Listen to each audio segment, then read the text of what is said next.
9, 8, 7, 6, 5, 4, 2,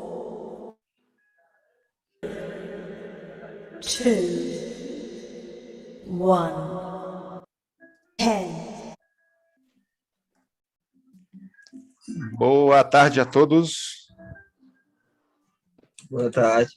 Sejam todos muito bem-vindos. Estamos começando agora o nosso segundo encontro desse curso maravilhoso ESG para Hotelaria. Estamos realmente bem felizes com a presença de vocês todos. Hoje a gente tem um convidado especial, como teremos sempre, né? Hoje nós vamos falar com a Daisy. Vou começar com alguns avisos aqui e a gente já vai entrar, tá bom?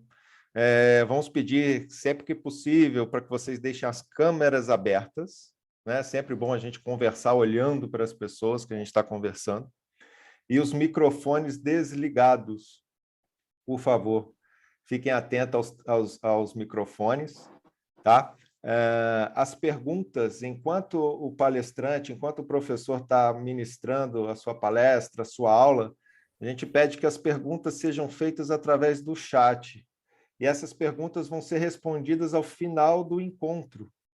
No final do encontro, a gente abre para perguntas e respostas, e aí sim é o momento da gente conversar, da gente fazer algumas trocas, tirar dúvidas e avançar, ok?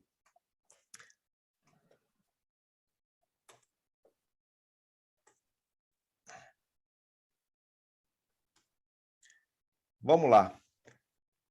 No último encontro, a gente falou basicamente como funcionaria o nosso curso. Hoje, antes da gente passar para o palestrante, a gente vai explicar um pouco, né, dessa estrutura do curso, estrutura do ESG, sobre a metodologia que nós, aqui da Simbiose, aplicamos na implementação desse conceito junto aos hotéis, né, junto à hotelaria. E aqui dentro desse curso a gente vai passar, a gente vai permear esse caminho, tá? A gente vai permear esse caminho, né? É o como a gente chega aonde a gente quer chegar. Só que para que a gente possa chegar em algum local, a gente precisa primeiro entender onde nós estamos, né? Bem básico, mas é assim que precisa ser feito. Então, o primeiro passo dentro de uma estruturação para uma possível implementação de conceito de sustentabilidade dentro de um empreendimento é o diagnóstico, né? É a gente entender como é a estrutura organizacional, como é a maturidade daquela organização e se ela possui ou não a aderência aos conceitos para que a gente possa, a partir daí, trabalhar para que essa aderência aconteça, né? Então, a gente sai do diagnóstico e a gente vai para planejamento, onde a gente define materialidades e objetivos. Bem importante a gente mentalizar isso para que vocês entendam qual o caminho que a gente está seguindo aqui ao longo dessa jornada que vai até 31 de outubro, ok? Bem, dentro da execução disso tudo, quando a gente tem lá, né, a pré-implantação, a gente parte depois, obviamente, para a parte de execução, e a gente sempre estrutura os nossos trabalhos em cima dessa base que envolve pessoas, processos e performance, ok? Então, sempre pessoas, processos e performance. O objetivo disso tudo é gerar valor, transformação e posicionamento. Para a gente posicionar marcas, a gente precisa antes posicionar as pessoas, a gente precisa preparar as pessoas, a gente precisa deixar as pessoas participarem, entenderem o porquê de se fazer aquilo que precisa ser feito. Quer dizer, a transformação de mindset talvez seja o mais importante dentro de um processo para a implementação de cultura ESG dentro das organizações. Não adianta nada a gente ter tecnologia e não termos pessoas alinhadas, preparadas. E o tema de hoje vai ser falar de pessoas. E dentro deste trabalho, então, a gente atua, né, com pessoas, processos para performance, mas aí no nível estratégico, tático e operacional. No nível estratégico, análise e planejamento, no nível tático, governança, comunicação, engajamento, e no operacional, mensuração, monitoramento e desenvolvimento. Ok? Bem, esse material vai estar disponível para vocês depois. Isso daqui é só uma estrutura base para que todo mundo entenda onde é que eu estou, né? Estou aqui dentro de um curso, e aí a gente vai ver pessoas falando de LGPD, de compliance, de resíduos, de pessoas, a gente vai ver tantas coisas, porque a sustentabilidade ela é transversal. Sustentabilidade está em todos os setores, todas as áreas de uma companhia, está em todas as pessoas de uma companhia. Não é setor isolado, não é setor que não se comunica. Então, a sustentabilidade está, de fato, totalmente transversal dentro das organizações. E essa aqui é a base estrutural. E aí nós vamos entender. Hoje vai vir alguém falar de pessoas, em algum momento vai vir pessoas falarem de novo, LGPD, vai falar de compliance, vai falar de gestão de risco, vai falar de gestão de resíduos, gestão de água, gestão de energia. Vamos falar de muitas coisas e não necessariamente numa ordem sincronizada. Por quê? Exatamente porque a sustentabilidade ela permeia o todo. É dinâmica, é transversal. Mas partindo de pessoas, né? Falar de gente, coisa gostosa, né? Falar de gente.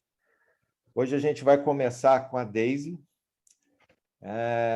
Vou deixar a própria Daisy se apresentar e trazer para a gente o conhecimento dela, tudo aquilo que ela possa contribuir com o desenvolvimento desses trabalhos, com o desenvolvimento das pessoas, para a formação de times, formação de equipes, para que a partir daí a gente consiga estabelecer o avanço e implementação de outras questões após termos envolvido as pessoas.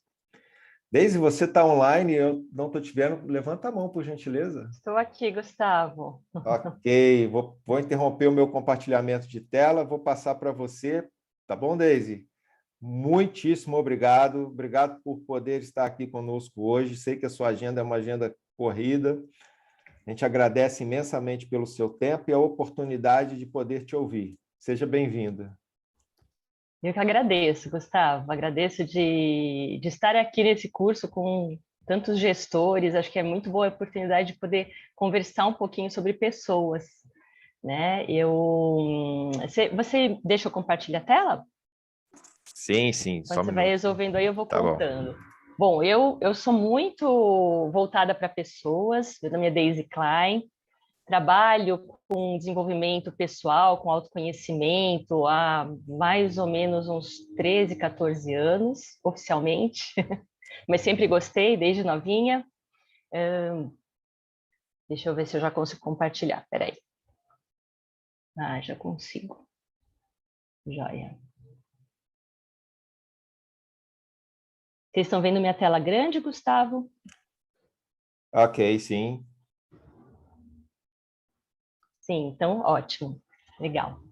E além do desenvolvimento de pessoas, que é um assunto bem amplo, eu também venho estudando já há mais de 5 anos, venho estudando sobre tendências de futuro. Então eu vou trazer isso também, porque tem muita coisa mudando aí, tanto no campo das empresas como no campo das pessoas. Então vou trazendo pitadinhas disso aí ao longo do caminho. E montando essa palestra hoje para vocês, eu percebi como esse tema é amplo. Eu precisei reduzir a minha palestra para quase a metade, né, para não estourar o tempo, porque é muita coisa, muito conhecimento. E como o Gustavo falou, pessoas permeiam tudo, né, gente? É um conhecimento muito transversal. Quando a gente fala de ESG, e as pessoas estão na empresa inteira, cada uma sentada na sua cadeira, e a gente precisa ter o desafio de fazer elas conversarem, se interessarem pelo tema, não só por esse, mas por todos os temas da empresa. Então, acho que esse é um assunto muito, muito relevante para todo mundo que é gestor, principalmente. Primeiro, eu quero agradecer muito aí o Gustavo pela grande parceria. Tem horas que eu sou empreendedora já há um bom tempo, então tem horas que eu trabalho pela simbiose, tem horas que eu trabalho pelo Conversas Significativas e tem horas que eu trabalho pela plataforma Caleidoscópio, que eu estou apresentando aqui, porque aí o Gustavo também trabalha comigo e a Michele. Nós temos um hub de treinamentos e consultoria bem multidisciplinar, inclusive tem outras pessoas que tratam de desenvolvimento pessoal, como a Michele, A Denise Cury traz também algumas coisas da responsabilidade social que entra aí. A Simone também me apoia com várias coisas, Alberto, Mônica. Então, tem outras pessoas que trabalham com isso, porque vocês vão ver que é um assunto bem amplo, tá? E aí, depois, ao final, eu deixo meus contatos, e quem quiser acessar qualquer um desses profissionais pode fazer isso através de mim, através do Gustavo, tranquilamente, que a gente trabalha muito em parceria. E agradeço o convite, Gustavo. Bom, vamos abrir com umas perguntas.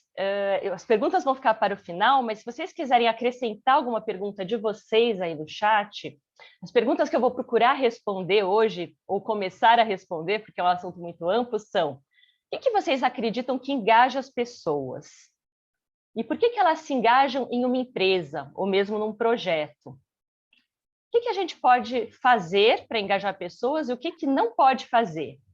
E qual que é o efeito de um colaborador desengajado na empresa? E como engajar? Então, eu vou começar pelos nãos aqui. Vou começar a palestra pelos nãos para a gente chegar lá no sim, no final. Os nãos, que são o que não fazer para engajar colaboradores e qual é o efeito do colaborador desengajado, tá? Então, gente, tem algumas coisas que sabidamente não engajam pessoas, tá? Uma delas é quando a empresa não deixa claro propósito, objetivo, missão, valores, ter minimamente uma visão, um norte para onde que elas estão indo. E isso aí, linkando com ESG, quando a empresa decide colocar ESG, se ela não comunicar isso muito bem, não deixar isso muito claro e não reverberar para os colaboradores, vai acontecer essa falta de clareza e as pessoas vão, de alguma forma, resistir, porque é do ser humano resistir ao que é novo. Então, quanto mais a gente conseguir deixar claro, comunicar, melhor. A empresa que não treina os funcionários, né? Então, poxa, o que é essa tal de sustentabilidade? Às vezes ele nem sabe ainda que sustentabilidade também envolve pessoas, também envolve governança, não é só o meio ambiente, a sustentabilidade dentro da empresa, tem uma causa maior, né? Então, tudo isso é importante vir para os treinamentos. O colaborador que não percebe que vai usar as suas capacidades, então, se ele se sentir separado do projeto, sentir que não tem nada que ele pode colaborar ali, isso é um jeito de desengajar. O colaborador que percebe a empresa só como um emprego, só como uma fonte de renda, né? Isso é uma coisa bem tradicional do nosso mercado, que é a famosa troca do dinheiro pelo tempo da pessoa, mas ela é uma coisa que não engaja. Então, a gente precisa buscar também outras formas de engajamento, além do tradicional troca tempo por dinheiro. O colaborador que se sente isolado, rejeitado, não ouvido, então, de novo, aí a comunicação, e isso acontece, quem trabalha em empresa, trabalha com times, sabe que tem horas que acontece, que até a gente como líder fica assim, nossa, mas como é que eu vou lidar com essa pessoa? E às vezes a gente acaba deixando ela meio de lado, não ouvindo, resistindo, deixando para lá, só que isso faz a pessoa ficar separada e trabalhar contra a empresa. A ambiguidade dos critérios e valores, então não tem os critérios claros, sabe, de como é que a pessoa sobe na empresa, ou como é que ela dá os próximos passos, como é que ela vai conseguir ser treinada em alguma coisa. E a motivação pontual que não tem continuidade. Então, sabe aquele treinamento assim, uhul, vamos lá fazer rafting, né? Só que é aquele treinamento pontual, a pessoa fez uma vez na vida e nunca mais veio ninguém treiná-la, ninguém conversar com ela. Isso também não engaja, porque ela vai ficar motivada ali por 1, 2 dias, é como tomar um cafezinho, comer um docinho, né? Ou sair de férias, você vai ter aqueles dias de felicidade e depois volta tudo ao normal. Então, a realidade é que, para engajar pessoas, a gente precisa de um processo, precisa de uma continuidade, não é algo pontual. E quando a gente está falando aqui de hotéis, de hotelaria, de serviços, de uma forma geral, de todos os serviços, isso é umas 5 ou 6 vezes mais importante que numa indústria, do que no local que produz produtos, né? Ou uma empresa de tecnologia. Porque a gente está falando da nossa matéria-prima, que são os colaboradores. Eles que vão executar o serviço, eles que vão ser a cara da empresa para o nosso cliente. Bom, aí continuando, né, no que eu ia comentar sobre o que é alinhamento, o que não é alinhamento, né, o que é engajamento, o que não é. Não é aula de física, tá, gente? Mas eu quis trazer isso aqui. Escrevemos, ela não sabe quem que é. Acho que tem alguém com o microfone aberto. Não precisa você falar oi para ela. Então, não é aula de física, mas eu acho essa metáfora muito boa, né? Ela tem a ver com as forças, então vou relembrar vocês rapidamente. O que acontece? Quando a gente tem um objetivo, vou colocar aqui o F1 como objetivo da empresa, tá? A empresa está aqui com o objetivo de implementar ESG. E, por exemplo, ela não comunica. O que acontece? Cada pessoa está indo para um caminho, né? O colaborador 2 está indo para cá, o 3 está indo para lá, o 4 está indo para cá. Então, a soma dos vetores não vai ser o resultado que a empresa estava esperando. Quando a gente tem, vou aqui para o último, a criação desacelerada. Quando a gente tem o objetivo da empresa e o colaborador fica contra, resiste, fala assim, eu não quero essa mudança, isso vai me dar mais trabalho, isso vai me atrapalhar. Quando ele não está alinhado e não está engajado, ele acaba representando esse F2, essa força contrária. Então, a força contrária que ele faz, muitas vezes trava o processo. E aí a gente tem essa do meio, que é a criação acelerada. Quando os colaboradores estão alinhados com o que a empresa quer criar, ou seja, eles têm clareza, eles têm propósito alinhado com o da empresa, eles estão treinados, uma série de coisas que a gente vai falar hoje, aí a gente tem o efeito sinérgico, a coisa anda muito mais rápido, a força resultante é muito mais intensa. Isso é física, mas funciona também para pessoas. Isso aqui é um estudo dos Estados Unidos, não deu tempo de traduzir, mas dá para a gente entender aqui pelas figurinhas. Essa segunda figura é representando justamente isso, né? Onde nós estamos hoje, onde a empresa está hoje e onde a empresa quer estar. Então, você tem aqui um funcionário super engajado, e aí você tem os outros aqui, um está mais ou menos para um lado, o outro está indo para o outro está contra, está ali puxando o freio, sabe aquele funcionário que, de repente, sei lá, fala mal do líder, coisas que acontecem, né, em todo tipo de empresa e acontecem por quê? Isso que é mais importante a gente saber. A pessoa está desengajada por quê? Tudo tem um porquê, então a gente tem que entender primeiro, né? Mas isso aqui, o fato é que a força resultante aqui nesse exemplo foi de 3,5 unidades. E se você fosse comparar todo mundo alinhado para o onde estamos hoje, indo em direção aonde queremos estar, isso dá uma força de 6. Por isso que isso é físico mesmo, né? As pessoas alinhadas com o que a gente quer criar, elas criam com muito mais rapidez. E quando a empresa é de serviços, é disso que a gente precisa, porque a gente não pode depender só da tecnologia e só das estruturas, precisa estar confiando nas pessoas. Muito bem.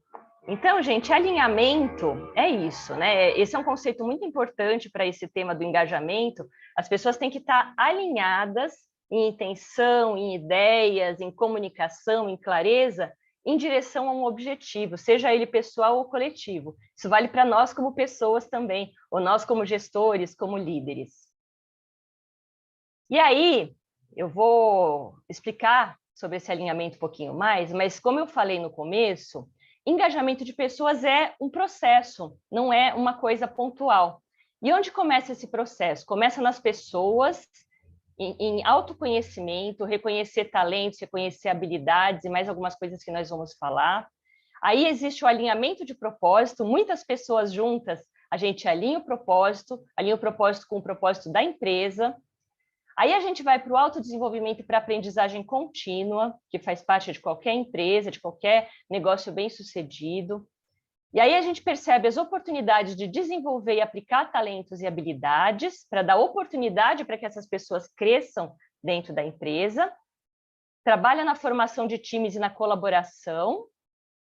E aí entra reconhecimento, celebração e próximos passos, tá? Isso aqui é uma coisa sistematizada, mas que, na prática, como o Gustavo disse, acontece tudo ao mesmo tempo agora, porque tudo é transversal. Mas só para a gente entender melhor, eu quis colocar nesse roadmap, e eu já vou furar um roadmap, porque eu vou começar falando de propósito e não de autoconhecimento. Então, gente, propósito.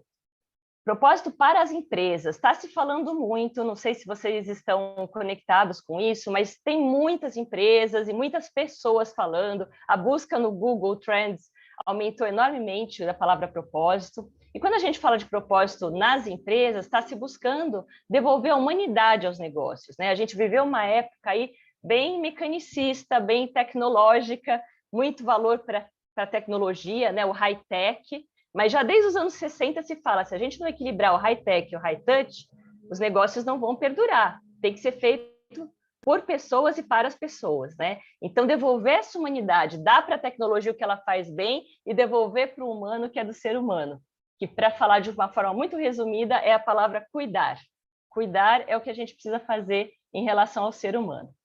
Agora, para os gestores, né, que estão aqui, tem alguns motivos bem lógicos e tangíveis para que a gente tenha esse cuidado maior com as pessoas, para que a gente olhe para o propósito. Então, alguns dados: 58% das empresas com gestão focada no propósito registram 10% a mais de crescimento após 3 anos.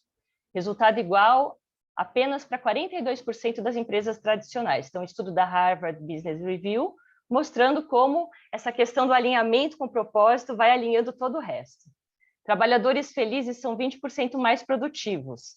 Então, às vezes, dar alguma coisa para o trabalhador que vai propiciar uma inteireza maior, uma felicidade maior, reverte proporcionalmente, ou mais do que proporcionalmente, na produtividade dele, e no atendimento ao cliente, e muitas outras coisas.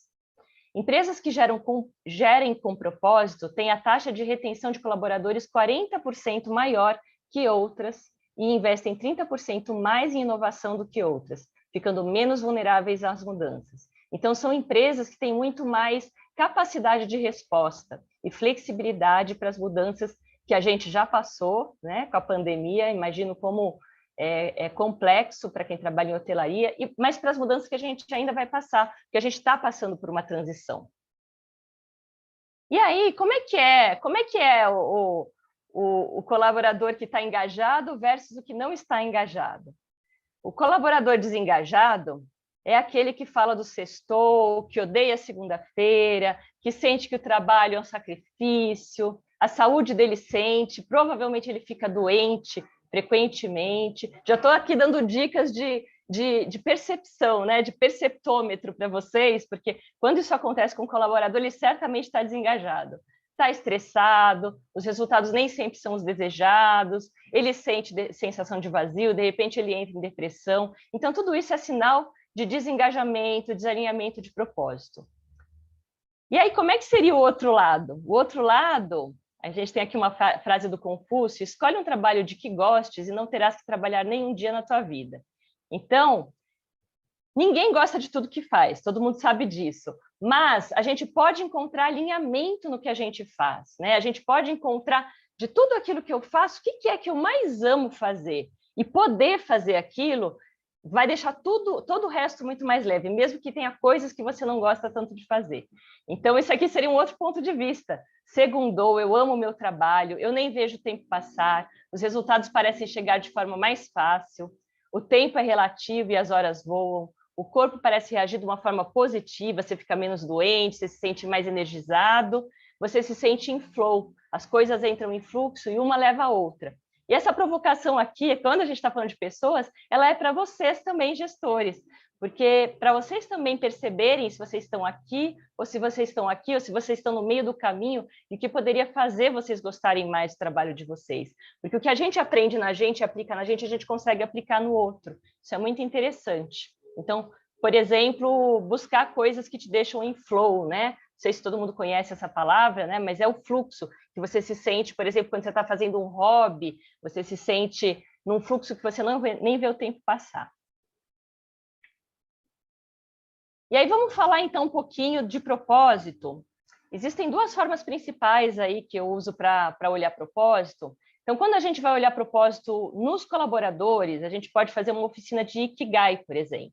Então, o que é uma oficina de Ikigai, para falar bem rapidamente, que eu já sei que eu não vou poder ficar falando muito dos comos aqui, não vai dar tempo. É você conseguir alinhar coisas que você ama, coisas que você é bom em fazer, com o que você pode ser pago para fazer, sua profissão, e com o que o mundo precisa.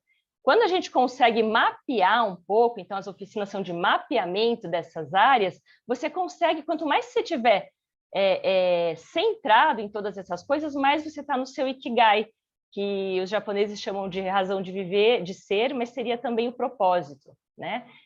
E propósito, gente, não é nada de mitológico, nada de, eu preciso encontrar meu propósito de vida. É um propósito bom o suficiente para o momento que você está vivendo, é uma coisa no momento presente. O que eu percebo que agora, nessa minha fase de vida, combina todas essas coisas. Combina o que eu amo, o que eu sou bom em fazer, o que eu posso ser pago para fazer e o que o mundo precisa. E aí vocês podem me perguntar, mas será que não é perigoso fazer isso com os colaboradores? Porque, de repente, o colaborador vai descobrir que não é na minha empresa que ele quer estar, ele gostaria de estar em outro lugar. Na verdade, a gente pode olhar da seguinte forma: se a descoberta dele for essa e não tiver como aliar uma coisa com a outra, às vezes é melhor esse colaborador ir e vir um outro mais alinhado. Né? Então, acho que a gente tem que pensar desse jeito. Quanto mais pessoas alinhadas a gente tem na nossa empresa, mais é aquela força para frente em relação a todas as metas da empresa. E quando a gente fala de empresas, a gente já usa outra ferramenta. Aqui é o Golden Circle do Simon Sinek, não sei quem conhece, mas é uma ferramenta também muito interessante, que fala de começar tudo pelo porquê. O porquê é o centro. E depois a gente pensa no como e no que eu vou fazer. Então, nas reuniões estratégicas, na definição de missão, de valores, de propósitos da empresa, olhar primeiro para o porquê a empresa está fazendo aquilo, e depois para o como e para o quê. E quando eu estou falando do porquê, gente, toda empresa precisa de lucro para sobreviver, sabemos disso. A sustentabilidade, ela é em vários âmbitos, inclusive financeira.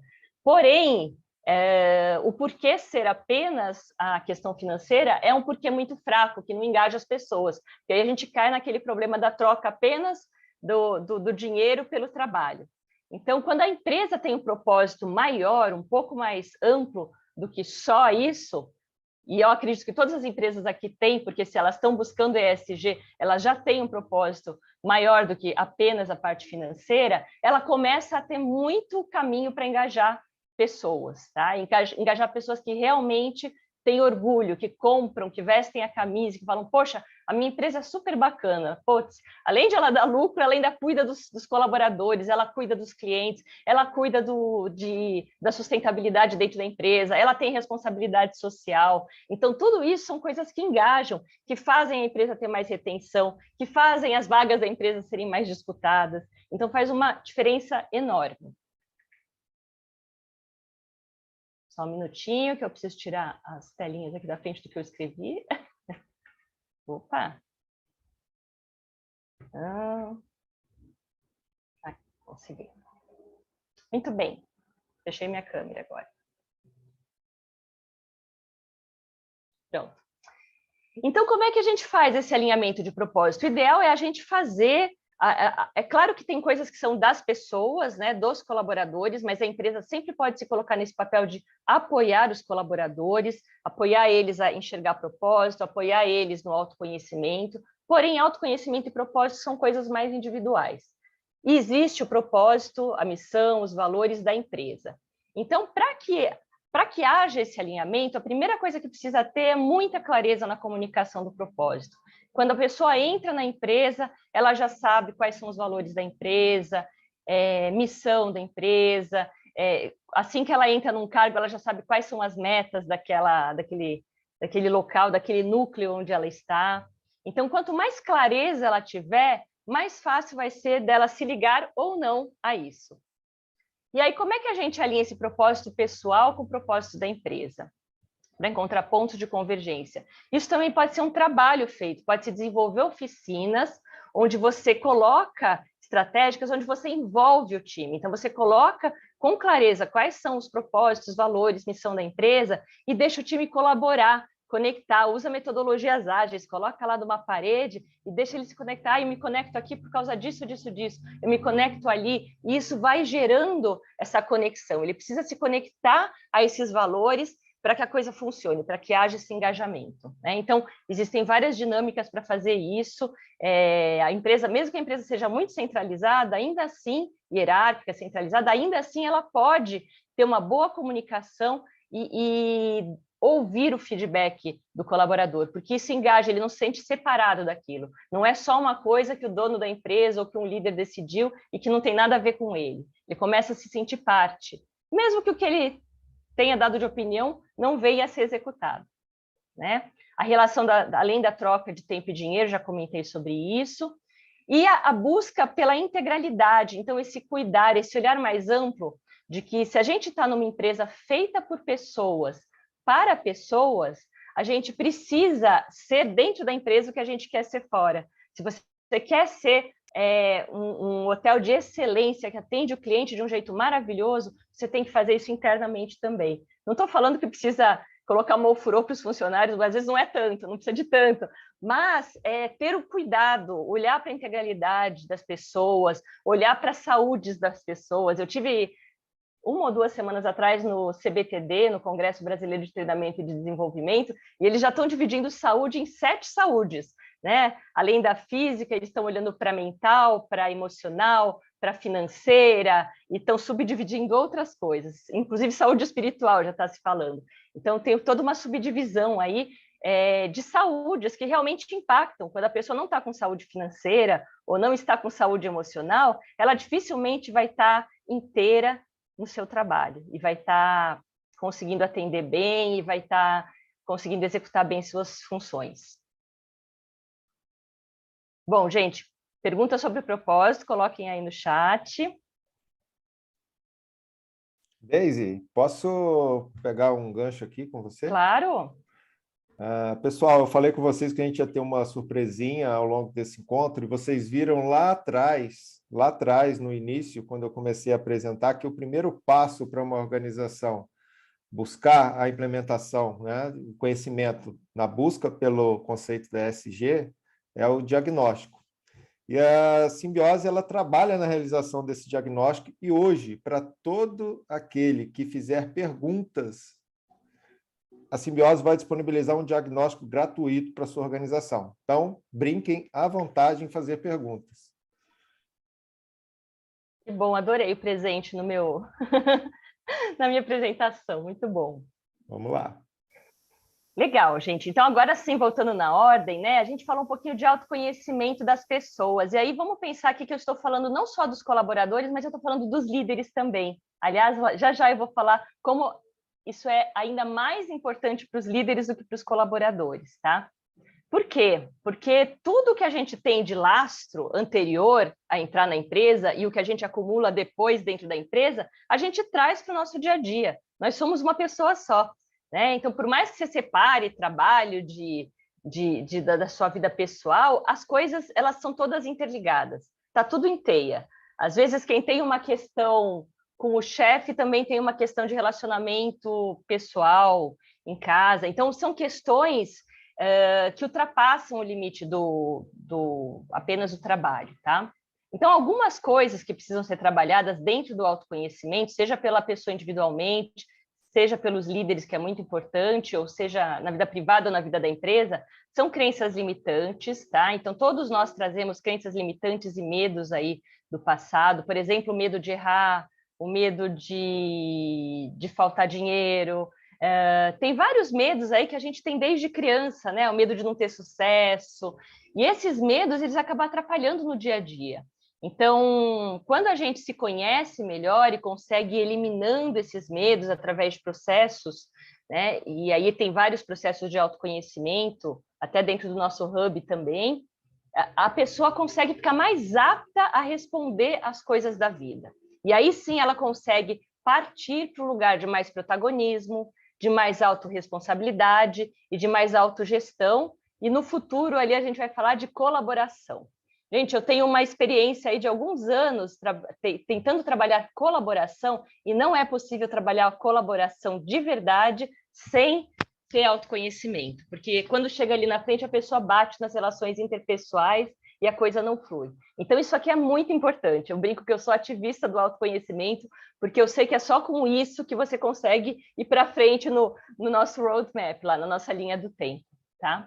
E aí, com autoconhecimento, você consegue também enxergar seu propósito, você consegue se enxergar, né? A questão da autoestima, de mapear e reconhecer os seus talentos, suas habilidades, suas experiências, seus conhecimentos, seus gostos. E claro que todo mundo tem um monte de coisas para aprender, mas esse olhar apreciativo e positivo de o que eu já tenho, ao invés de o que eu não tenho, é muito importante também, porque ele leva as pessoas para frente, ele incentiva. Então, a gente busca, assim, sempre mapear primeiro tudo que a pessoa tem para que ela enxergue aquela riqueza de recursos. E para aí sim ver, ok, tem algumas coisas aqui que eu quero desenvolver, eu preciso de mais conhecimento aqui, eu preciso de mais experiência ali. Então, isso tudo é parte do autoconhecimento. A gente também usa algumas ferramentas, né? Eu posso citar que aqui, dentro dessa questão autoconhecimento, a gente tem a Michele, que trabalha com o perfil comportamental. Eu mesma trabalho com o Avatar, que também trabalha as crenças limitantes, essa parte mais interior. Aí eu, Simone, a gente trabalha com a fluxonomia, que consegue mapear e reconhecer talentos, habilidades, conhecimentos. E por fim, tem essa questão da comunicação intrapessoal e interpessoal, que é super importante para todas as relações, né? Do fornecedor ao colaborador, ao líder, ao cliente. A comunicação permeia tudo, ela permeia todos os processos. E não é só aquela comunicação que às vezes a gente faz treinamento para falar em público. Não, tem muito mais do que isso, gente. Aqui no autoconhecimento, a gente está falando da comunicação intrapessoal, da gente saber entender e ouvir o que a gente está sentindo, o porquê que a gente está reagindo assim com o cliente, ou com um líder, ou com uma pessoa que responde para nós. E aí sim poder exercitar essa comunicação interpessoal de uma forma tranquila, sem trazer raiva, sem trazer ressentimento. Então, aí para isso também tem técnicas, tem escuta empática, tem a comunicação não violenta, ou chamada também de comunicação empática. Também temos aí várias tecnologias. Então, não se aflijam, existe metodologia para tudo isso e ferramenta para tudo isso, né?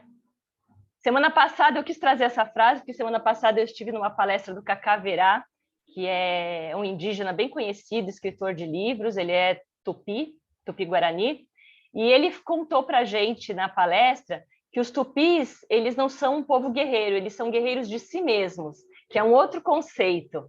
O que acontece lá dentro das aldeias dos tupis? Antes de ser cacique, o líder precisa atingir o ponto do guerreiro de si mesmo, para aí, sim, liderar outras pessoas. Então, eu achei bem simbólico e quis trazer para hoje, porque é um pouco isso, né? Eu vejo muito líder assim, o líder precisa ser líder de si mesmo, trabalhar seu autoconhecimento, nunca vai estar pronto, né, gente?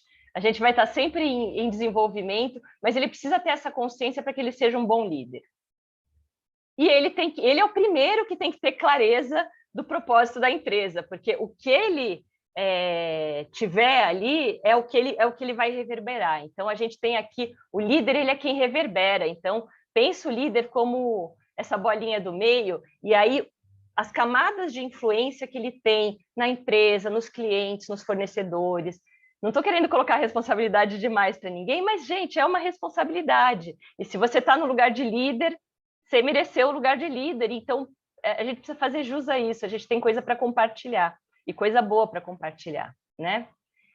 Aí eu trouxe aqui umas pitadinhas do líder do futuro. Está se olhando muito para o líder como um líder facilitador, né? Um líder que ajuda as coisas, os fluxos da empresa a acontecerem.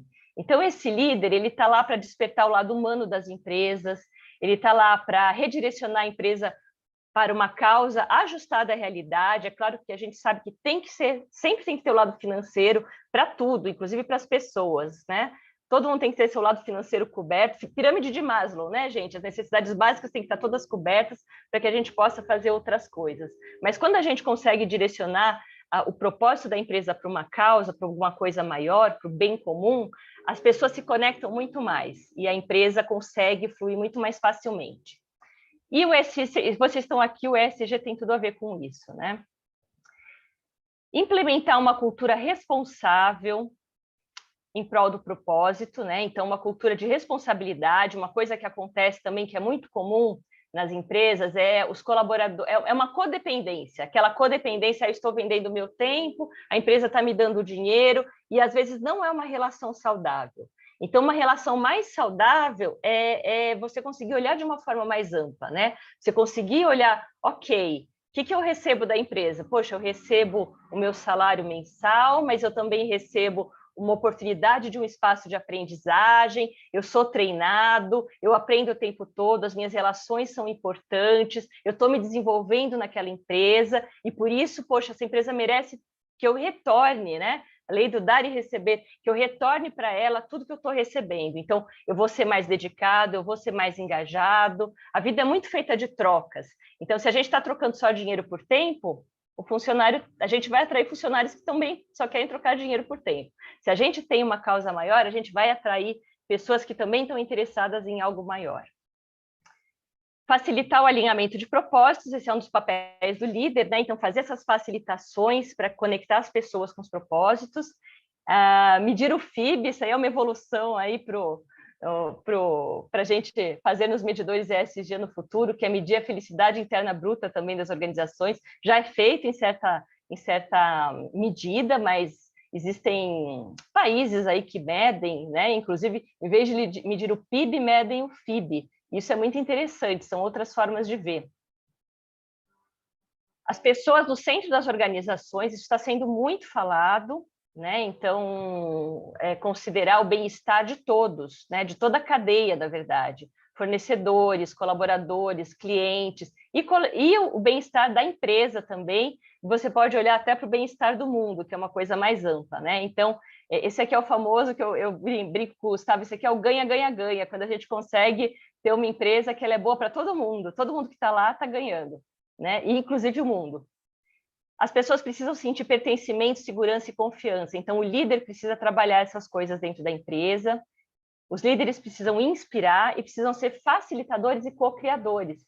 Esse novo modelo de líder, ele tem uma coisa muito legal, que é o peso da liderança não é todo do líder, ele pode facilitar e co-criar, ele pode usar a inteligência coletiva, a inteligência das pessoas que estão ali. Todas as pessoas, a gente não pode de forma nenhuma menosprezar, todas as pessoas têm algo a contribuir com a organização. E se a organização dá estrutura e gera um ambiente de confiança para que ela colabore, vocês vão perceber que ela colabora muito mais do que vocês poderiam imaginar, e que elas vão trazer muito mais conhecimento, experiência e lastro para a empresa do que vocês podem sequer fazer ideia.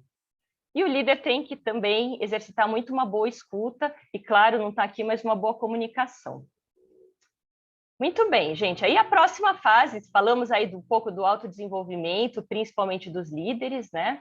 E uma próxima fase seria o autodesenvolvimento e a aprendizagem contínua na empresa para engajar. Isso é super necessário, isso é uma tendência também, eles estão chamando de lifelong learning, a gente vai precisar aprender a vida inteira, porque a tecnologia está mudando muito rápido, o mundo está mudando muito rápido, tem muita informação, então o único jeito da gente dar conta de tudo isso é aprendendo em conjunto, aprendendo coletivamente. Então, algumas sugestões que estão aqui, por exemplo, nessa fase aqui, fazer um plano pessoal de aprendizagem. Os RHs, né, as pessoas que cuidam de pessoas, incentivar isso através das reflexões.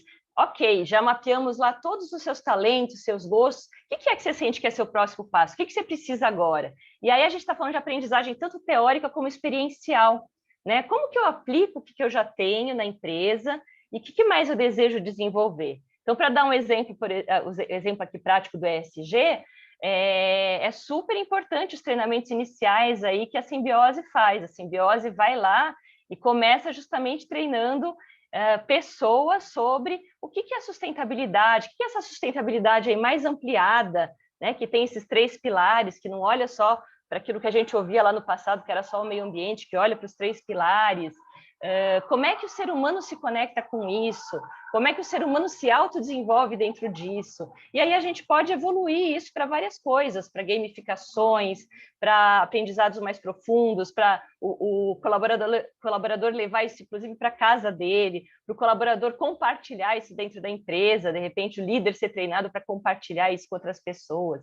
Então, existem N possibilidades aqui, mas é muito importante para a pessoa estar engajada e motivada, ela ter um plano pessoal de aprendizagem, ela saber que aquele ambiente onde ela está desenvolvendo ela, está fazendo ela evoluir. Porque a hora que a pessoa também é muito boa e para de se desenvolver na empresa, ela começa a procurar outro lugar, e ela desengajou. E aí a gente tem, dentro dessa parte de desenvolvimento pessoal, a gente tem hard skills e soft skills. Hard skills é o tradicional dos treinamentos, que vem aí na nossa cultura há muito tempo, é você ser treinado em sistema, você ser treinado na parte técnica, você ser treinado em línguas, por exemplo, em técnicas de venda, tudo que é técnico, tudo que é mais conhecimento técnico. Agora, o que está sendo muito falado também é sobre as soft skills, que hoje, na verdade, soft skills são extremamente necessárias, principalmente aqui que a gente está falando de pessoas cuidando de pessoas, e são pouco desenvolvidas nas empresas, fora das empresas, pouco pedidas, às vezes, quando a pessoa vai entrar na empresa. Se vocês forem pensar, a hard skill, de certa forma, é até mais fácil de ser ensinada do que a soft skill, que exige mais tempo, exige mudança de comportamento, né? Então, o que são soft skills, por exemplo? Empatia, flexibilidade, criatividade, comunicação, protagonismo, colaboração, são algumas das coisas. E, por fim, propiciar esse ambiente de aprendizagem contínuo e seguro na empresa para que as pessoas possam estar sempre se desenvolvendo. Bom, aqui, deixa eu só beber um golinho de água. Para ver se eu estou passando muito do tempo, vamos acelerar. Aqui, a gente tem um pouquinho do que são hard skills e soft skills. Eu posso depois disponibilizar essa apresentação com mais detalhes, mas eu basicamente expliquei ali, né? Hard skills são as coisas mais visíveis que a gente geralmente olha no currículo, tipo inglês, Excel, curso de gestão de pessoas, a faculdade tradicional, né, que você fez aquela formação, e as soft skills são essas habilidades mais intangíveis. E alguns exemplos de soft skills, alguns estão aqui, tá, gente? Porque, olha, tem um livro com mais de 60 soft skills, mas algumas estão aqui, algumas bem importantes, como a comunicação intrapessoal, interpessoal e a comunicação para o público, a empatia, que a gente precisa quando vai atender um cliente, a escutativa, a presença, atitude positiva, são várias coisas, vários elementos que a gente precisa muito no atendimento de pessoas, a colaboração, protagonismo, autoliderança, né? Quem é líder sabe como é bom quando o colaborador vê um problema, vai lá e já resolve, só vem te contar como ele resolveu. Ai, que maravilha, né, gente? Então, desenvolver isso nas pessoas torna a gente muito mais, o papel do líder muito mais leve. E não é que o líder vai se tornar dispensável, a gente não precisa ter medo disso. O líder vai continuar sendo um facilitador e vai continuar evoluindo junto com a organização. É um jeito bem bacana da gente olhar. Muito bem. E aí, para desenvolver, para andar com esses talentos e habilidades que essas pessoas têm, que muitas vezes a gente olhou lá na primeira vez que fez a entrevista e nunca mais olhou, tem coisas que podem ser feitas, né? Então, eu falei lá atrás da gente mapear os talentos e habilidades individualmente, mas a gente pode fazer isso em time também, né? Mapear os talentos e habilidades dos times para que a gente possa utilizar isso de uma forma boa. Está se usando muito agora times multitalentosos ou multifuncionais, que têm funções diferentes e se complementam. O feedback, o antigo feedback, a gente está chamando às vezes de feed forward, né? Porque ele não pode ser um feedback nada apreciativo, vamos dizer assim. É muito legal quando a gente consegue dar um feedback que é positivo, que leva a pessoa para frente. Então, como líderes, a gente pensar nisso, né? Que a pessoa está ali no momento mais vulnerável, vai receber um feedback, e a gente trazer, sim, os pontos que precisam ser falados, mas trazer também como é que a gente vai para frente, como é que a gente caminha em relação a isso. Reconhecer quando as pessoas estão usando os talentos e habilidades delas, oportunizar que elas compartilhem conhecimentos, porque imagina você, como colaborador, estar numa empresa, ter talentos e habilidades que não são vistos, não são reconhecidos, que você não pode compartilhar. O que vai acontecer com essa pessoa? Desengajar, né? Ela não vai ficar engajada. E os projetos, como o projeto da ESG, é uma oportunidade incrível para que as pessoas usem os talentos e habilidades dela. Então, o perfil comportamental que a Michelle faz, por exemplo, ou um mapeamento de talentos, é uma coisa super legal para fazer logo no início do trabalho e perceber quem são as pessoas em cada núcleo ali de trabalho que querem levar esse projeto à frente, que estão engajadas em levar esse projeto à frente. Elas vão ser mini líderes que vão reverberar, vão ser os líderes informais e que vão levar esse conhecimento e essa vontade em frente também. Então, para fechar essa parte aqui, você juntar o autoconhecimento com o desenvolvimento das soft skills, dessas habilidades, potencializa os times multifuncionais, a colaboração e a mudança de cultura rumo a um futuro que é mais desejável, né? Que está alinhado com a ESG, que está alinhado com um mundo onde nós queremos que os nossos filhos vivam também.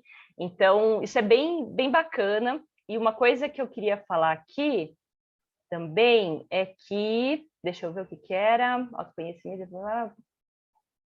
Sim, esses times multifuncionais não precisam ser pessoas todas iguais. Na verdade, a diversidade é muito legal aqui, porque quanto mais diverso o time, mais complementar ele é, mais as pessoas vão conseguir criar inovação, criar o que eu chamo de 1 mais 1 é igual a 3, né? Duas pessoas juntas e diversas pensando juntas, elas conseguem criar muito mais. É claro que para azeitar esses times, a comunicação, de novo, é muito importante. Então, as técnicas de comunicação interpessoal, essa comunicação empática, são muito, muito importantes, tá? E essa imagem aqui é bem simbólica, que é a das matrioscas russas, né? O que é, no fim das contas, tudo isso? Sobre nós, sobre os líderes, sobre os colaboradores. A gente tem vários talentos, várias habilidades, várias experiências no passado, e o melhor dos mundos é quando a gente consegue conectar tudo isso, né? Encaixar todas essas bonequinhas numa coisa só e usar todo o nosso potencial. Eu acho que isso é o que todo gestor de RH gostaria, que todas as pessoas que estão lá conseguissem usar todo o seu potencial para aplicar na empresa. E isso só acontece, caiu uma pena aqui, gente, desculpa. Isso só acontece valorizando o que os colaboradores têm, né? Então, eu vou dar até o exemplo aqui sobre treinamento, gente. Quantos talentos a gente tem dentro da empresa e que talvez não estão sendo aproveitados da melhor forma, e às vezes a gente traz uma pessoa de fora para treinar, até porque a gente não sabe que a pessoa tem aquele talento. Por isso que é importante mapear, percebem? E não é que você não vai precisar de ninguém de fora, você pode trazer alguém de fora para te ajudar a mapear, ou para te ajudar a enxergar, para te ajudar nesse processo. Mas muitas vezes o conhecimento já está dentro da empresa. É uma coisa para se considerar. E a pessoa não está sendo esta bonequinha, ela está sendo essa pequenininha na empresa, ou essa daqui. Né? Olha só, quanto... Olha o ganho aí de eficiência que dá para a gente ter. Bom, aí a gente vai para a colaboração, que, como eu já falei, só acontece depois que a gente passou pelas fases anteriores. Tá? E aí, colaboração, quando a gente entra em colaboração, é muito necessário. Aparecem as questões, né, da má comunicação, da falta de autoconhecimento, porque as pessoas têm que estar juntas e têm que começa a bater os espelhos ali. Então, quando falta autoconhecimento, começa a gerar conflito e é difícil de colaborar e as pessoas não usam o potencial delas e elas se fecham. Então, por isso que todos aqueles processos anteriores são bem importantes, mas existem muitas técnicas também aqui na colaboração para que a gente ajude tudo isso a acontecer, né? Existem técnicas de team building, eu dei o exemplo lá no começo do rafting junto, né? Fazer alguma coisa junto, experimentar junto, a ideia de utilizar, né? Se a gente está falando de hotéis, está falando de um produto novo do hotel, utilizar aquele produto junto para experimentar como é que eu me coloco no lugar de um cliente, se colocar em ação junto. Gamificações, aí eu tenho alguns exemplos lá no nosso hub, a gente tem gamificações tem jogos, tem dinâmicas, tem fazer arte reutilizando lixo do próprio empreendimento, tem o Ecomudança, que é um jogo para aprender junto. Então, essas coisas fazem as pessoas criar time, fazem as pessoas se colocar em ação e fazem as pessoas se conhecer de um jeito gostoso, brincando. Né? É muito bom propiciar esse ambiente também gostoso, de brincadeira. Não é à toa que o Google tem aquele ambiente todo diferente, todo moderno, né, gente? Tem uma razão para isso, que também é financeira. Também é porque eles sabem que aquilo aumenta a eficiência, aumenta a produtividade, que as pessoas felizes produzem mais. Né? E que as pessoas que se sentem num ambiente de segurança criam mais também. Quando você não se sente seguro, não se sente num ambiente de confiança, você tem dificuldade em colaborar, você tem dificuldade em criar, você tem dificuldade em inovar. Bom, unir talentos complementares em times multifuncionais e diversos, já falei disso, isso é uma tendência de futuro também, vocês Podem olhar aí para as startups, que não são nada mais que também, eles juntam muitos talentos também, fazem times multifuncionais, as empresas também já estão fazendo isso, né? Trazendo pessoas de várias áreas, e o ESG é uma oportunidade perfeita para isso, porque você já está obrigatoriamente tendo que fazer um time multifuncional. Agora, imagina quanto um time multifuncional bem azeitado, que colabora bem, pode colaborar com os processos da empresa, com a redução de custos, com melhor atendimento. É uma oportunidade realmente maravilhosa. Aprender fazendo em grupo, um aprende com o outro, né? Fomentar ambientes de confiança, dar estrutura para colaboração, como eu falei, tem muitas tecnologias, tem a pedagogia da cooperação, tem várias dinâmicas que dá para ser feito, tem até mesmo a questão da responsabilidade social, né? Que às vezes a empresa não tem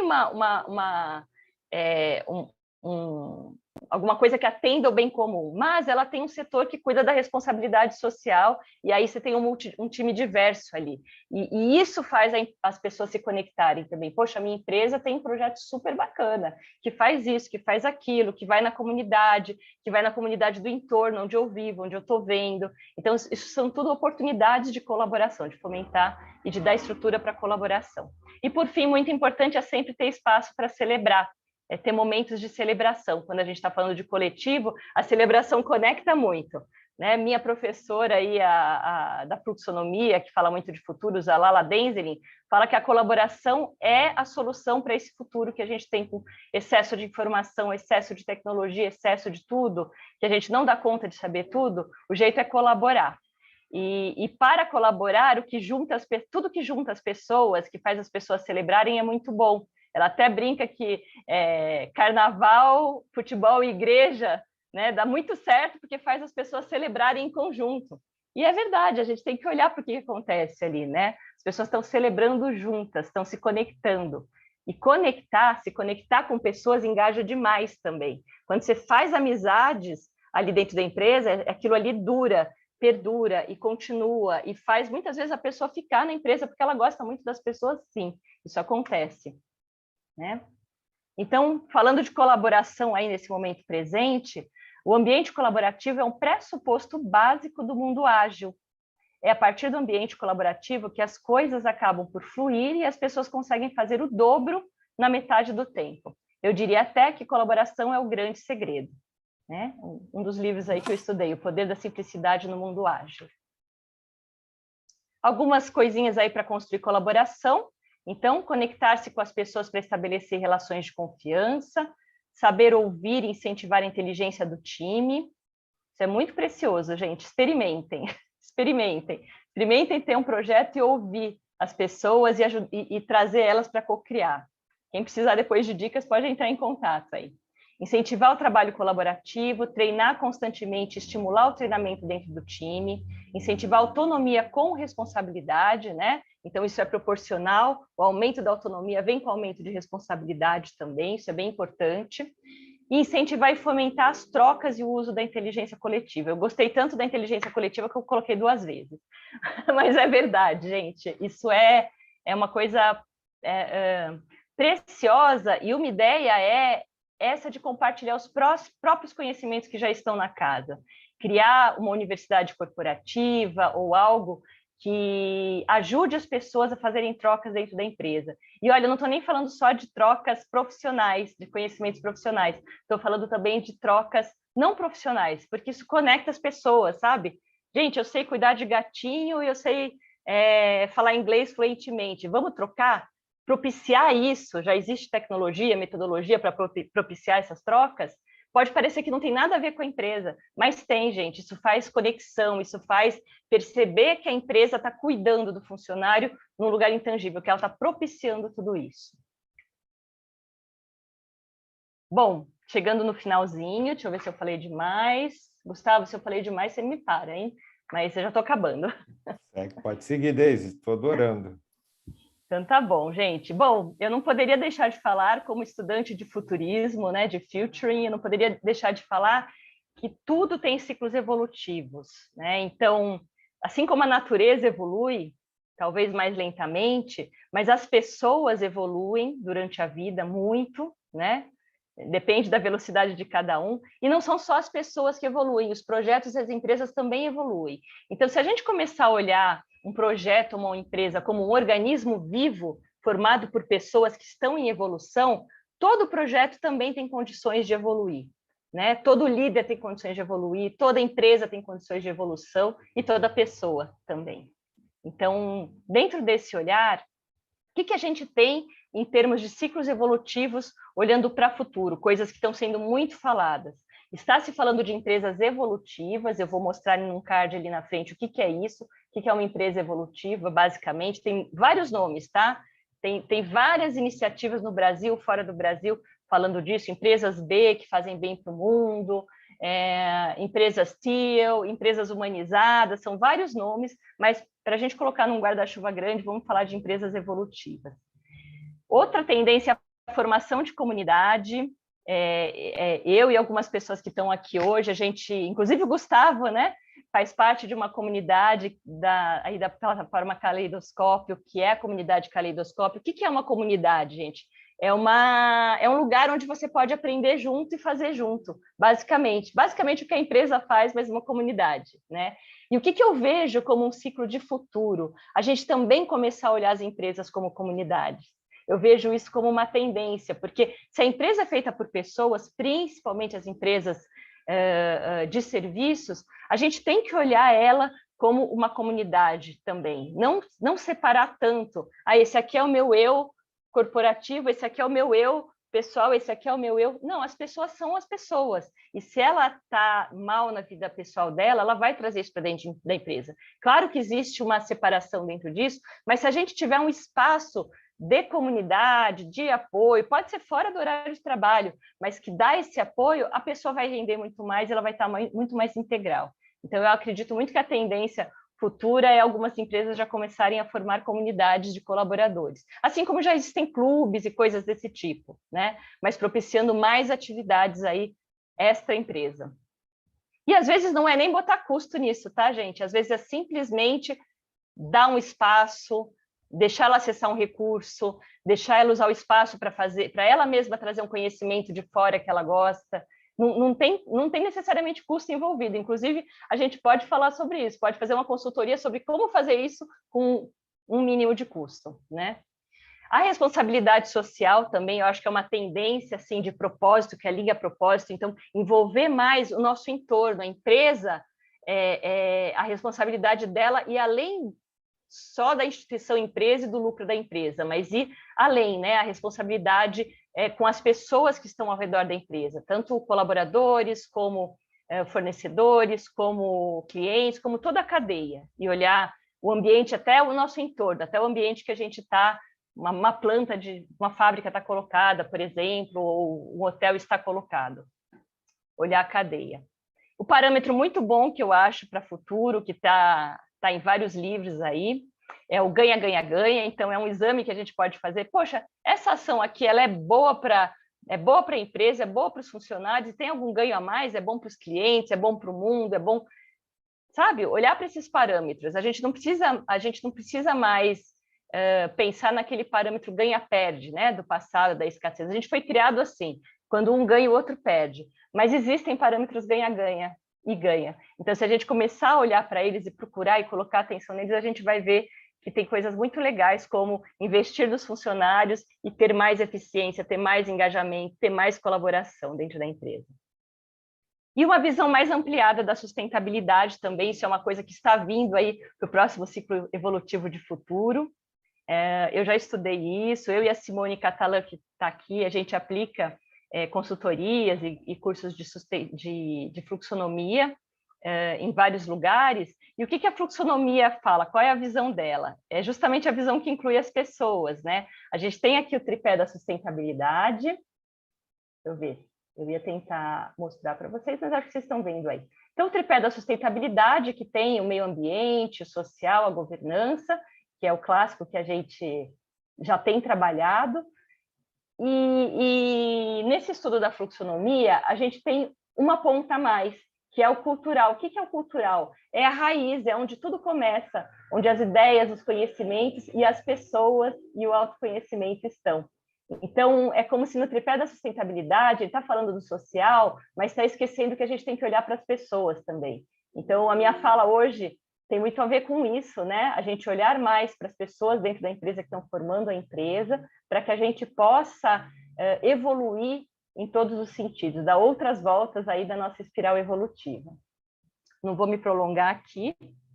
Quem quiser saber mais, depois pode entrar em contato comigo. E, por fim, isso aqui são as organizações evolutivas. Também trouxe aí do original em inglês, tá, gente? Mas vocês vão ver que ele também mostra as organizações em ciclos, né? O pequeno círculo ali do meio, que está falando daquela organização bem antiga, né, que a gente chama de organização vermelha, que está baseada em poder, em medo, em caos. Aí você amplia um pouco o círculo, você vai para estabilidade, hierarquia, processos. Quando você consegue ampliar um pouco o círculo, você está olhando para o lucro, para a competição, mas você já tem inovação, já tem responsabilidade, meritocracia, objetivos. Amplia mais o círculo, você já tem valores compartilhados, clientes encantados, o equilíbrio entre colaboradores e todos os stakeholders da empresa, a cultura acima da estratégia, o empoderamento, o engajamento. E aí tem aí o nível azul, né, que seria o maior nível dessas organizações evolutivas, que é o propósito mais alto, a organização que é antifrágil, a completude, a autogestão, os propósitos revolucionários. Mas com muita tranquilidade, não importa onde a gente está, hoje eu fiz a fala pensada para não importa onde você está, sempre tem algo a se fazer para ir para o próximo passo. E aí deixo aqui os meus contatos, como eu falei lá no começo, meus focos de trabalho estão muito no autoconhecimento, no desenvolvimento pessoal, nas soft skills, e eu tenho essa paixão também por trabalhar com transição e mudança de cultura, então trabalho isso de várias formas, com vários produtos, todos eles basicamente estão aí dentro da plataforma Caleidoscópio. Acho que eu gostei, se vocês me procurarem Gustavo, depois a gente passa informações sobre isso, tá ok?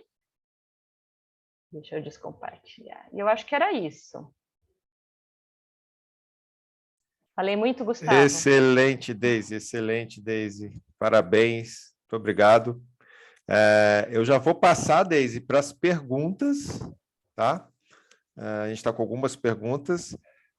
Quem quiser, a partir de agora, também fazer perguntas, mesmo que não tenha feito pelo chat, pode levantar a mão para a gente poder identificar, que a gente vai tentar, ao máximo, otimizar aqui as respostas. Deixa eu só abrir o chatzinho aqui. Ok, vamos começar lá, Deise. Como Hélio Batista perguntando como ele pode descobrir o propósito dele. Hélio, primeiro, uma coisa bem importante é a gente não se fazer pressão sobre essa questão, tá? Porque o propósito não é algo fixo, é algo que a gente vai ali ao longo da vida percebendo, mas existem técnicas para isso. Então, se você tem muitas pessoas voltadas para isso, coaches, tem processos em grupo. Numa empresa, a gente faria uma oficina de Ikigai, por exemplo, poderia fazer um coaching em grupo, e tem processos individuais também. Mas, basicamente, para você descobrir o que você pode fazer já sozinho, é pegar aquela página do Ikigai que eu coloquei lá, e pensar um pouquinho nas coisas que você ama fazer, nas coisas que você gosta muito de fazer, que tem talento para fazer, sabe fazer, o que você pode ser pago para fazer, não é só o que você é pago hoje para fazer, mas o que mais você poderia ser pago para fazer, extrapolar um pouquinho, né? E aí conectar com o que o mundo precisa, dentro de todas essas coisas que você gosta de fazer, ama fazer, é pago para fazer, o que o mundo precisa? Aí você vai conseguindo se aproximar do centro daquela bolinha que é o Ikigai. Então, acho que esse seria um primeiro exercício que você pode desenvolver sozinho aí também. Legal, Deise. Graziela está perguntando, Graziela Sequi, como posso aplicar esse conhecimento de tudo aquilo que você trouxe, né, a quem não quer expandir a mente? No caso, o colaborador tem anos de casa e eu cheguei há pouco na empresa, ela dizendo, né, não está sendo fácil. O que você orienta aí a Graziela, Deise? Graziela, já passei situações assim, 18 anos de mundo corporativo, sei como é, empatizo com você. É... Graziela, eu acho que a primeira coisa seria trabalhar talvez alguma coisa em você, né, na comunicação intrapessoal, para perceber onde são os espelhos que batem e que te separam dessa pessoa, para você aí poder conversar com essa pessoa e tentar abrir mais conversa com ela. O melhor caminho seria abrir mais conversas mesmo, nem que seja para ela falar, olha, eu realmente não gosto de você, não aceito sua liderança. Às vezes é difícil da gente ouvir, tem conversas difíceis que a gente tenta evitar, mas quanto mais a gente evita, pior fica, sabe? Agora, existem técnicas também para ajudar. Aí a comunicação não violenta, se você quiser procurar, existe também um livro incrível sobre isso. A gente estuda lá na comunidade Caleidoscópio. A comunicação não violenta ajuda muito para esses casos, porque por trás de toda a cara feia existe alguma coisa, alguma necessidade não atendida. E se a gente vai e entende o que é essa necessidade não atendida, e entende qual que é então o pedido da pessoa, às vezes não é nada do que a gente está imaginando, sabe? No mundo, principalmente no mundo do trabalho, a gente trabalha muito, todo mundo, né? Trabalha muito ainda com máscaras, né? A gente é aquele personagem de trabalho, o personagem líder, o personagem colaborador. Então, a gente precisa de uma conexão mais direta, de uma empatia, para que a gente possa quebrar um pouco essas máscaras, para que a gente possa saber. Porque às vezes a gente, como líder, está imaginando uma coisa que nem é verdade, porque você não conseguiu ouvir realmente da pessoa.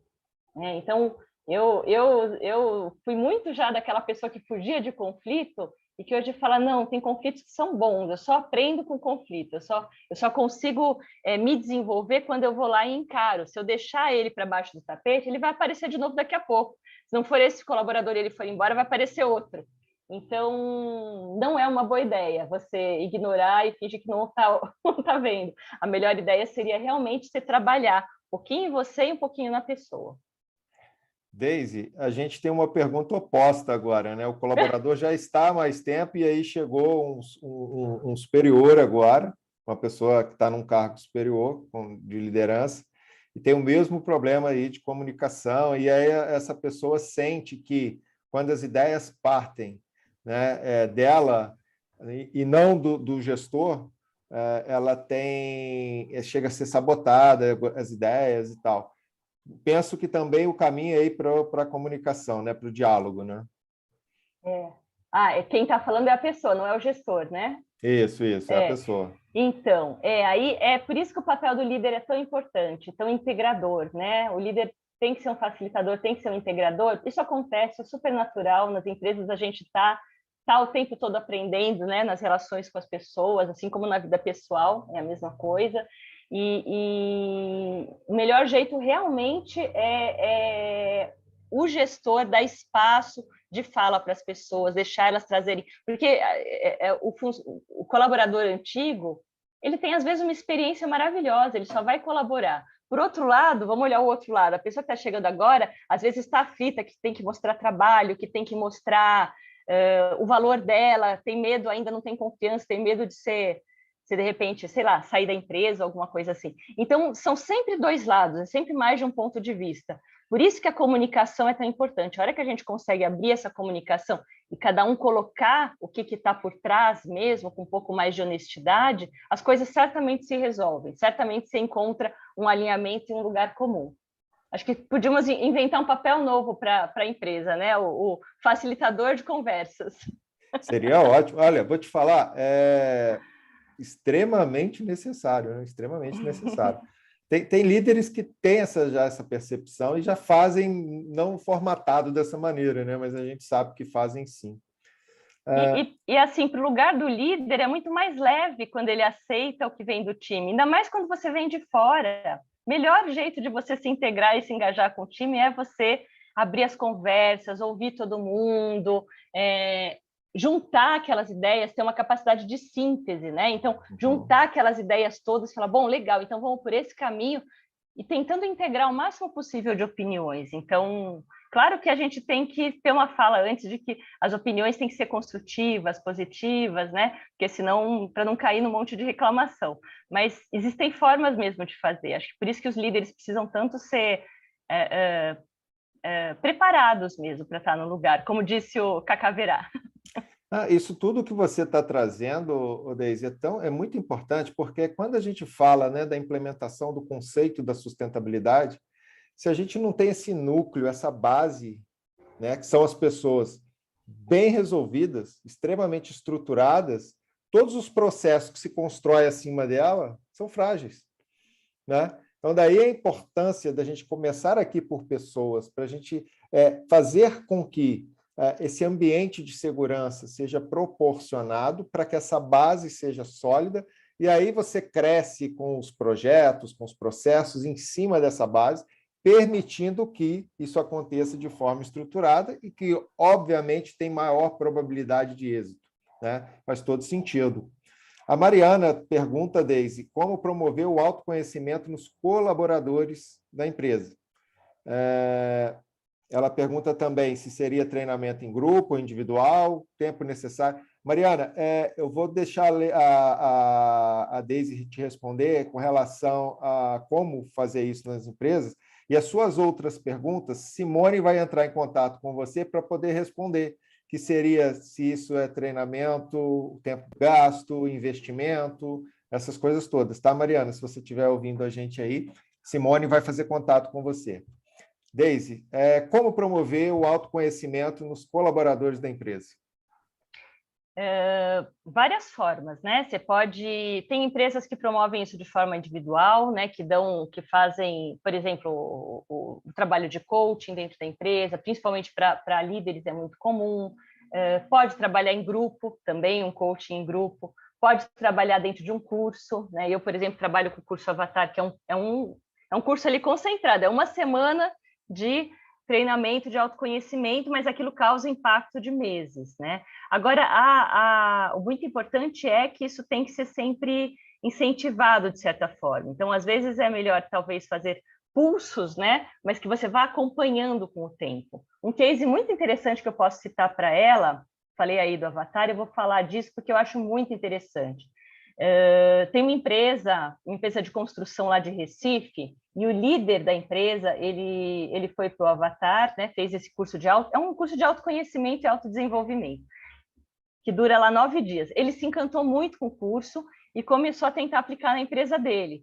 E aí ele percebeu que ele precisava colocar mais gente para fazer aquilo. Então ele começou a chamar os líderes, aí dos líderes ele achou que valia a pena colocar mais pessoas, então ele começou a incentivar. E a empresa dele nem pagava todos os cursos, pagava o primeiro curso para quem queria, era uma coisa opcional, quem quiser recebe o primeiro curso, e os outros cursos a empresa ou dava um incentivo, ou dava uns dias a mais de férias, e a pessoa mesmo ia fazer. Aí, gente, vou contando o resultado. Eu fui lá entrevistar essa empresa, tá? Depois, quem quiser pode entrar em contato que eu mando que empresa que é. É uma empresa de construção civil que faz... Primeiro que ela tem muito propósito, ela faz casas populares bem feitas, né?